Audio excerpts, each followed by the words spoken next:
Welcome to an impromptu morning yoga class. I thought it was high time I do a little bit of actual yoga for you instead of just showing you what I've done in fast forward. So it's early in the morning and I woke up stiff and awkward, as I do every morning. You know, you get out of bed and you're like, it's a beautiful day. Oh, okay, just give me a second. And then, the time you get to the bathroom, you're moving a little better. But I would say 40 was the magical age when things just started to be a little bit harder in the movement department. But that doesn't mean we can't look after our bodies. It just means we have to do it in a slightly different way or a more consistent way. Because what happens when we get a little older is two things. Our bodies heal slower. So every night when we sleep, our bodies grow fascia. It's kind of like taking silly string, spraying it all over your body.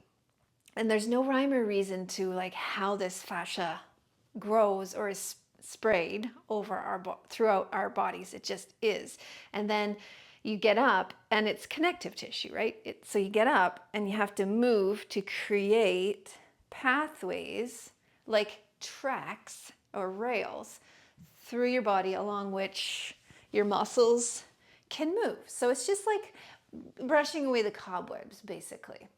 And the second thing that happens when we get a little older is that our joints dry out. If you don't move your joint in its full range of motion, then you lose that lubrication synovial fluid. You've probably heard that term before. And we have to do that every day. So this short morning practice is just a way to brush away the cobwebs, lubricate the joints, and be ready for your day. And it's totally impromptu. I have zero plan. But we're going to start standing. And do you know what? Let's lift up our toes and then come forward onto our toes and lift up our heels. And do that a few times. You can hold on to something if you need to. The other thing that tends to happen, especially in our feet, is that we get used to being in shoes and walking on flat floors. So the muscles in our feet don't get enough exercise. And you can go one foot and then the other foot, or you can do both, doesn't matter. But they don't get enough range of movement and stimulation. And so the muscles get a little weak and we end up with fallen arches and sore feet. So this is our way to wake up the feet. Good, and stimulate all those muscles. You can probably feel this in the back of your calves as well. And then put all of your weight onto your left foot, lift the toes, spread them wide, give them a stretch, and then see if you can put them down one at a time. Starting with the pinky toe and then moving across the toes one at a time until they're all on the ground.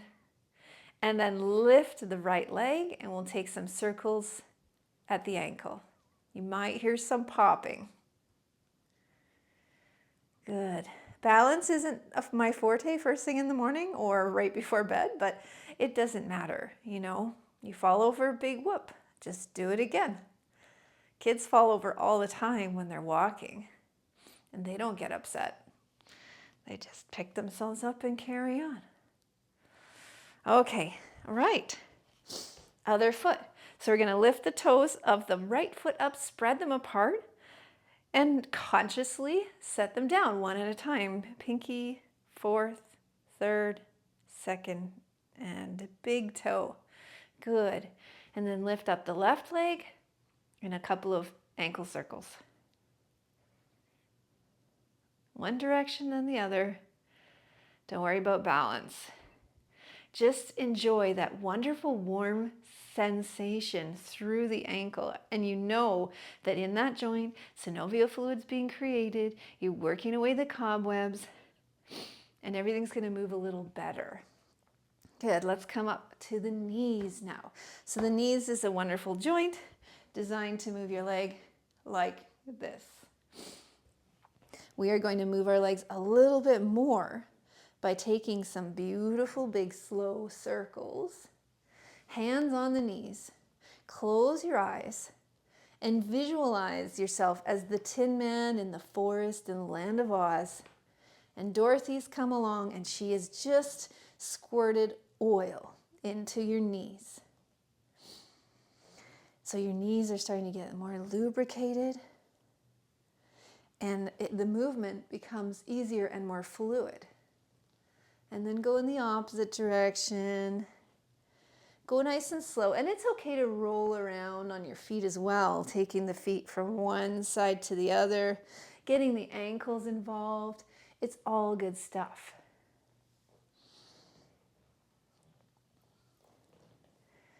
Okay, that feels good. Up to the hips now. Take the feet a little wider. Take some hip circles. Go nice and slow and really take an inventory, because here we're not just moving the joint.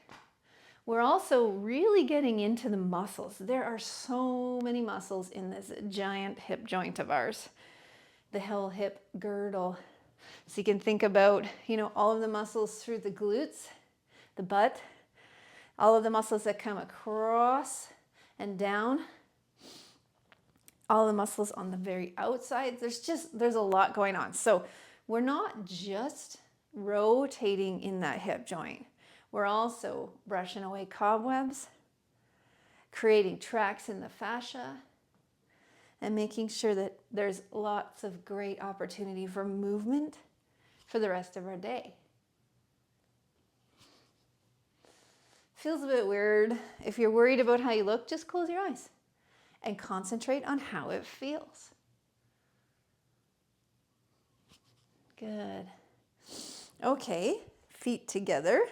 We're going to keep your hands on your hips and then push the headlights forward, sideways, back, so you're rounding a little bit, and sideways. Forward, sideways, back, and sideways. You are engaging your core as you move around your rib cage. And actually what I love about this is how you can feel the air or even hear the air moving out of your lungs when you get to a certain angle. If this feels good, you can make it a little smoother and turn it into a circle, or keep going nice and slow. But either way, switch directions and keep circling through the ribs.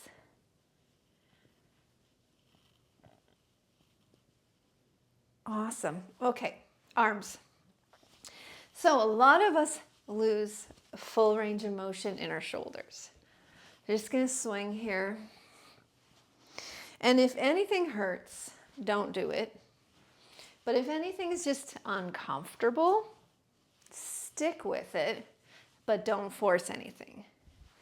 Okay, so first thing we're going to do is just some circles. Go slowly and with control, so that if we ever get to a point where like, ouch, ouch, back off. But we want to try to get as big of a circle as you can to lubricate that joint and to brush away the cobwebs of all the muscles that pass through the shoulder. And we'll go in the opposite direction.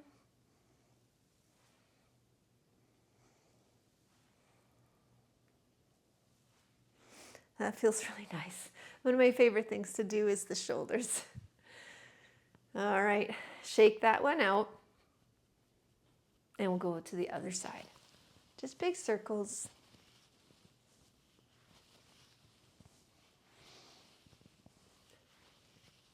And an opposite direction.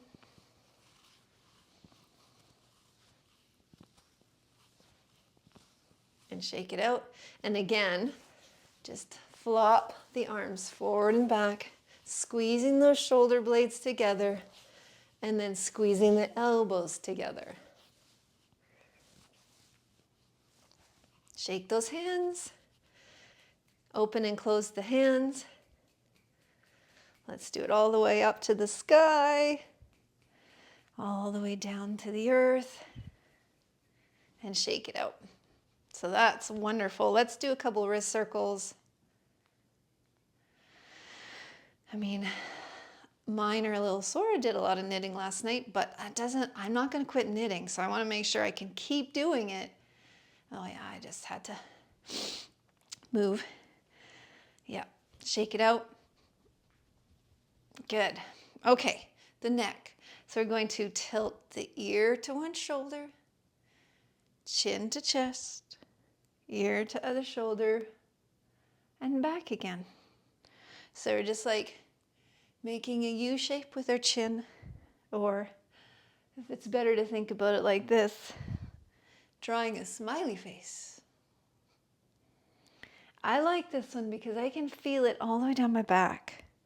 Amazing. All those muscles are connected. And they're connected by fascia.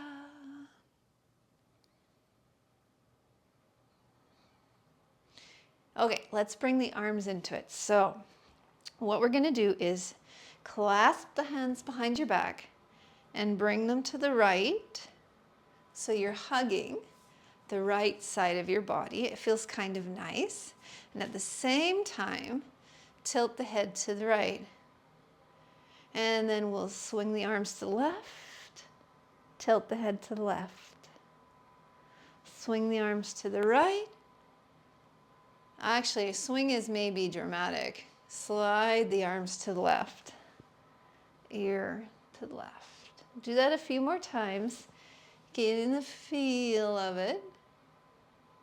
And really noticing the stretch from your ear all the way down your neck.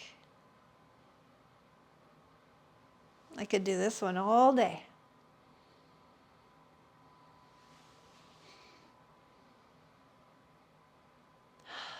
And relax. Shake out the arms. Okay, next one. Bring the arms up. Grab a hold of your right wrist over your head. Now you can do this two ways. You can either keep everything from your hips to your feet very stable and just bend from the torso.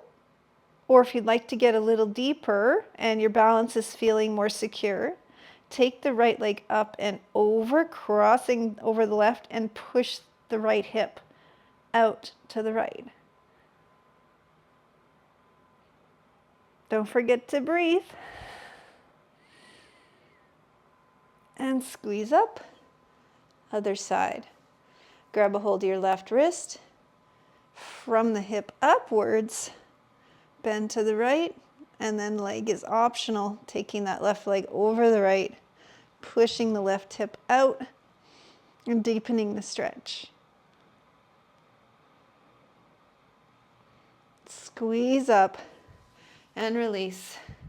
Last one, we didn't do the spine yet.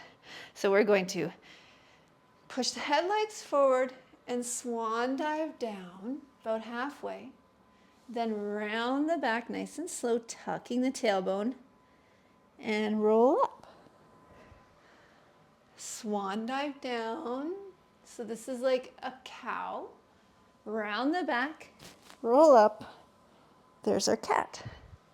Close your eyes and really get into your backbone. Noticing with your X-ray vision how the spine is moving backwards and forwards. Flexion and extension.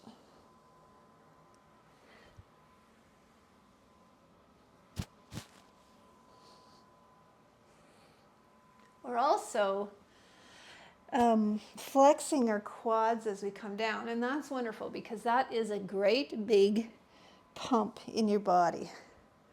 Pumping the muscles to help move blood and pumping the legs to move energy.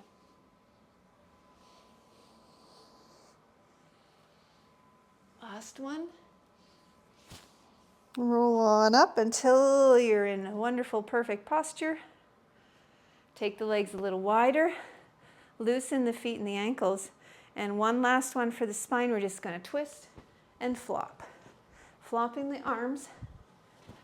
Letting them move through the shoulders without any muscle involvement. This is just momentum.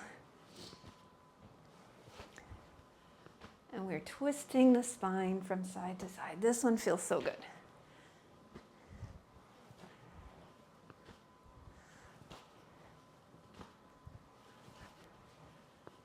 Okay.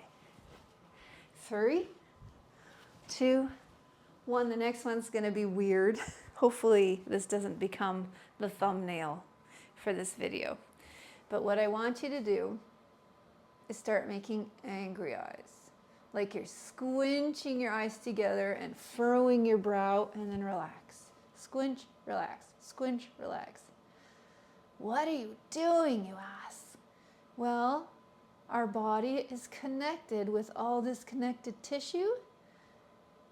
And believe it or not, we're relaxing our hamstrings. Okay, one more time. Squinch, relax. And now ragdoll forward. And let the backs of your legs totally relax. Release and stretch. If it feels good, you can add a little swing from side to side.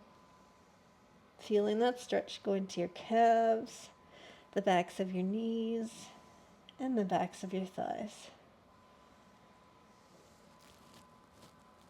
Now bend your knees, roll up nice and slow, feeling nice lubrication through all the vertebrae. Roll the shoulders back, perfect posture, and you're ready for your day. So all of those kinks gone, fascia made your tracks, and our joints are lubricated. So you ready? I have to go and get the dogs. Good morning. Happy day 19 of Vlogmas. Wow, it's just flying. I can't believe it. I have a very exciting announcement. Yesterday, I was able to finalize a giveaway deal for Vlogmas, which is what we're doing right now. So later today, I will give you all the details of how to enter this amazing giveaway. And trust me, it is amazing. I'm so excited about this. Good morning. Morning, girls.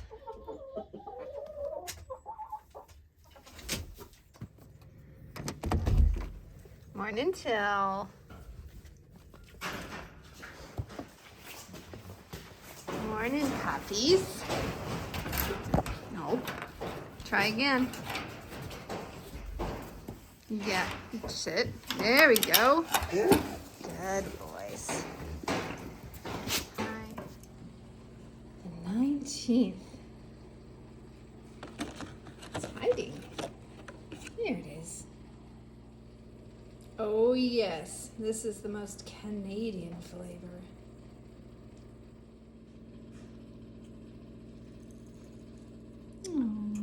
These pictures are adorable. I'm sad to see this box looking so empty. I really enjoyed this advent. You know, I think her color names are dead accurate. Really beautiful.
like free yarn, I'm so happy to announce a free giveaway for anyone who comments, and I'll give you details about that in a minute, on this video for day 19.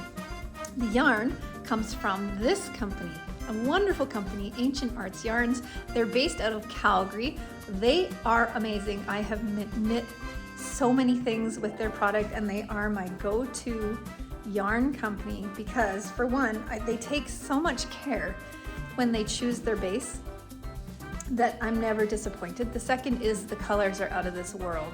They have a lot of different colors. I have two of them right here.